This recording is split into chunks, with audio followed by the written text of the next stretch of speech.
Hey guys, my name is Adrian. This is my first YouTube mini lesson, hopefully in a series of several. So it being my first, it could be completely useless debauchery, but it might be helpful. Hopefully it is. Today I'm going to be talking about what I call the power chord mistake. And I'll clear the air a bit first. It's not really a mistake. It's just that if you're following the strict rules of tonality, there are some things that you should do and some things that you shouldn't. So there's this one thing involving power chords that many guitar players do, and it might be intentional, it might not, it might just be, some slight ignorance about the theory behind the power chord and where they can fit, but it's something that just drives me absolutely insane. Now what it is when people are playing in a minor scale, or a major scale too, it fits there as well. When they're playing in a minor scale and they build a power chord on the second degree. So this guitar is tuned down to E flat standard, so if I'm playing in E minor and I want to do a step down power chord from the third, so from G to the second F sharp to the root of E, it doesn't sound too bad. But there's a problem. When you go to the minor scale and you build a power chord on the second degree, it doesn't actually fit there. It doesn't really work properly, and that's because of the way the scale is constructed. Whatever scale you're using is going to define the chords that you can use in terms of strict tonality. I mean, you can do whatever you want when you're writing your own songs, but if you're following the strict rules of tonality, the scale is going to set every single chord that you can build on every single degree. And on the second degree of the minor scale, you're supposed to get a diminished chord. If you can get a diminished triad, or if you add the seventh, it turns into a half diminished seventh chord. So what you should be playing there sounds like this. Now that doesn't sound that great either. But the problem that happens when you make a power chord here is you don't have that tritone in there, that diminished fifth that you get, which is how the scale is supposed to be. That's what the scale is supposed to give you. So if we go through the E minor scale, starting on the 0 on the E string, you get this guy right here. Your sixth degree is a C. If you play a power chord on the second degree, then this one right here comes up, a C sharp, but it doesn't actually belong in the scale. So unless you're intentionally trying to do some sort of modal mixture, or you're just doing it quickly, or you don't care,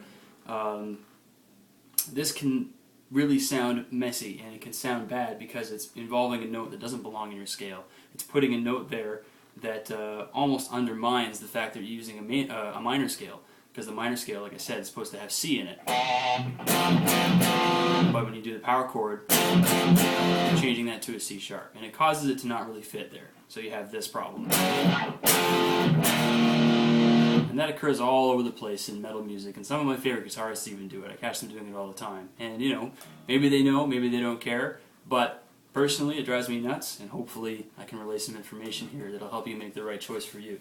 So there are a few alternatives to making the power chord there, which is not in the scale, and playing an actual diminished chord there, which is not great. You don't really want that. So there's a couple of different things you can do. The first place that I would turn is to look at chord inversions. You want the F sharp, you want the low F sharp there, because that's the step you're trying to go for. So what you have to do is go through the chords available within your scale that also contain F sharp, and then you create an inversion of that chord so that the F sharp is the note that's on the bottom. So there are two other chords that we can find in here that contain F sharp. You have a D major starting on the 7th degree. It contains an F sharp right around here, and also a B minor on the 5th degree has an F sharp right there. So all you really have to do is take either a D chord or a B chord and invert it so that the F sharp is on the bottom. Now, this is a very common technique. It's actually used in Hair Trigger, I think, Preface the Hero song. They do this. They use a B, but they do it in second inversion, putting the F sharp on the bottom, like this. So you still have that low F sharp note as your basis of the harmony, taking that low step down to the low E down here. Now the other option is the D, taking a D major chord and inverting it. Inversioning.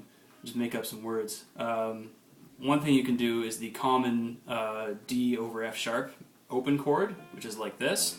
you do a D chord, and then you drop your index finger down here to make that F sharp. So that's one option. It's a pretty big chord. It's not easy to get to, but it works.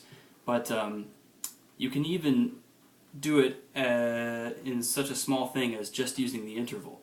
So you can take the D and then the F sharp, which makes a major third interval, which is the most important feature of the major chord. It pretty much defines whether or not it's a major chord. And you put that F sharp on the bottom. So you have this. And what you're technically doing there is a small, I wouldn't even call it a D chord because it's just two notes, but it's an allusion to the D chord, and in first inversion where the F sharp is on the bottom. So that allows you to do this.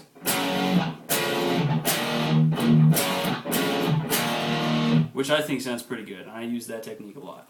You also have the option of just playing an F sharp by itself. This is also a really common practice. There's a Dream Theater song I was learning not too long ago where Petrucci does that. I can't remember which one it is. But here we go. All you have to do is just play the F sharp. It's not as full sounding, but if you're doing it quickly, it'll get the job done no problem. So there are obviously all kinds of options for how to get the F sharp in there, but I'm only going to go over 4. I've gone over 3 today already, and finally there is one more thing you can do. This is sort of in the same fashion that we did that D major, where it's just the interval of the major third flipped on its head, like this. You can play the F sharp diminished chord, but don't do it as a diminished chord. Ignore that tritone, ignore that diminished 5th degree, that C note, and just play the root and the minor third, which is an A. If we go to the F sharp, the 2nd degree in the E minor scale, and we build a scale, or sorry, we build a chord, you go F sharp, A, C. If you ignore the C and you just do that minor third interval, you can do an F sharp and an A at the same time, A being on the open string here. And you get that, which doesn't sound too bad in context. There we go. So there's 4 options you can use instead of making a power chord on the minor, on the 2nd degree of the minor scale. You can actually do a lot of different stuff like this, or this, or this, or this. Lots of cool ideas. Now all of that also applies to the 7th degree of the major scale, because the minor scale is built from the 6th degree of the major scale. It's the 6th mode of the major scale, and you just start from there using the same notes. So what would fall on the 2nd degree of the minor scale is also the 7th degree of the major scale. So if you're playing something in G and you want to play an F sharp chord, you can use the same options. So say you're in G, you can do that D over F sharp. You can do that B over F sharp. You can use all the same techniques as follows. Anyway, I hope that was helpful. It went a lot longer than I thought it was going to, but it was my first time.